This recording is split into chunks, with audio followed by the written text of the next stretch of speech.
ಯೇಸುವೆ ಸ್ತೋತ್ರ, ಯೇಸುವೆ ವಂದನೆ. ಮತ್ತಾಯನ ಶುಭ ಸಂದೇಶ 8ನೇ ಅಧ್ಯಾಯ ವಾಕ್ಯ 1ರಿಂದ ವಾಕ್ಯ 4 ನಾವು ಆಲಿಸೋಣ. ಕುಷ್ಠರೋಗಿಯ ಮೇಲೆ ಪ್ರಭು ಯೇಸುವಿನ ಕೃಪೆ ಮತ್ತು ಸೌಖ್ಯ. ಯೇಸು ಸ್ವಾಮಿ ಬೆಟ್ಟದಿಂದ ಇಳಿದು ಬಂದಾಗ ಜನರು ಗುಂಪು ಗುಂಪಾಗಿ ಅವರನ್ನು ಹಿಂಬಾಲಿಸಿದರು. ಆಗ ಒಬ್ಬ ಕುಷ್ಠರೋಗಿ ಯೇಸುವಿನ ಮುಂದೆ ಬಂದು ತಲೆಬಾಗಿ, ಸ್ವಾಮಿ, ತಾವು ಮನಸ್ಸು ಮಾಡಿದರೆ ನನ್ನನ್ನು ಗುಣ ಮಾಡಬಲ್ಲಿರಿ ಎಂದು ಬೇಡಿದನು. ಯೇಸು ಕೈಚಾಚಿ ಅವನನ್ನು ಮುಟ್ಟಿ, ಖಂಡಿತವಾಗಿಯೂ ನನಗೆ ಮನಸ್ಸಿದೆ, ಗುಣ ಹೊಂದು ಎಂದರು. ತಕ್ಷಣವೇ ಅವನ ಕುಷ್ಠವು ಮಾಯವಾಯಿತು.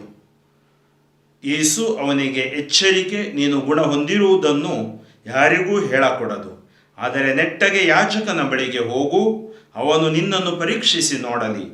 ಅನಂತರ ಮೋಶೆ ನಿಯಮಿಸಿರುವ ಪ್ರಕಾರ ಶುದ್ಧೀಕರಣ ವಿಧಿಯನ್ನು ಅನುಸರಿಸು, ಇದು ಜನರಿಗೆ ಸಾಕ್ಷಿಯಾಗಿರಲಿ ಎಂದರು. ಆತ್ಮೀಯ ಸಹೋದರ ಸಹೋದರಿಯರೇ, ಯೇಸುವಿನ ಈ ವಾಕ್ಯದ ಆಧಾರದ ಮೇಲೆ ಇಂದು ವಿಶೇಷವಾಗಿ ರೋಗದಿಂದ ನರಳುತ್ತಿರುವ, ಕೊರೋನಾದಿಂದ ನರಳುತ್ತಿರುವ ಎಲ್ಲರಿಗಾಗಿ ನಾನು ಪ್ರಾರ್ಥಿಸುತ್ತೇನೆ. ಕ್ವಾರಂಟೈನ್ ಆಗಿರುವವರು, ವೆಂಟಿಲೇಟರಲ್ಲಿರುವವರು, ಆಕ್ಸಿಜನ್ನಲ್ಲಿರುವವರು, ICUಯಲ್ಲಿರುವವರು ಮತ್ತು ಈ ಸೋಂಕಿಗೆ ಒಳಗಾದ ಪ್ರತಿಯೊಬ್ಬರನ್ನು ಪ್ರಭು ಯೇಸು ಮುಟ್ಟಿ ಸೌಖ್ಯಪಡಿಸಲಿ. ಕುಷ್ಠರೋಗಿಯ ಮೇಲೆ ಕನಿಕರ ತೋರಿಸಿದ ಯೇಸು ನಮ್ಮ ಪ್ರತಿಯೊಬ್ಬರ ಮೇಲೆ ಕನಿಕರ ತೋರಿಸಲಿ. ಇದೋ ಯೇಸುವೆ, ನಿಮ್ಮ ನಾಮದಲ್ಲಿ ಏನು ಬೇಡಿದರೂ ಕೊಡುತ್ತೇನೆ ಎಂದು ನೀವು ವಾಗ್ದಾನ ಮಾಡಿದ್ದೀರಿ. ಖಂಡಿತವಾಗಿಯೂ ನನಗೆ ಮನಸ್ಸಿದೆ, ಗುಣ ಹೊಂದು ಹೇಳಿದ ಪ್ರಕಾರ ಎಲ್ಲರೂ ಈ ವಾಕ್ಯವನ್ನು ಆಲಿಸುವವರು ಗುಣ ಹೊಂದಲಿ ಮತ್ತು ಈ ಸೋಂಕಿನಿಂದ ಬಿಡುಗಡೆ ಹೊಂದಲಿ. Touch anoint bless heal for your glory. Yesu ನಾಮದಲ್ಲಿ ಪ್ರಾರ್ಥಿಸುತ್ತೇನೆ.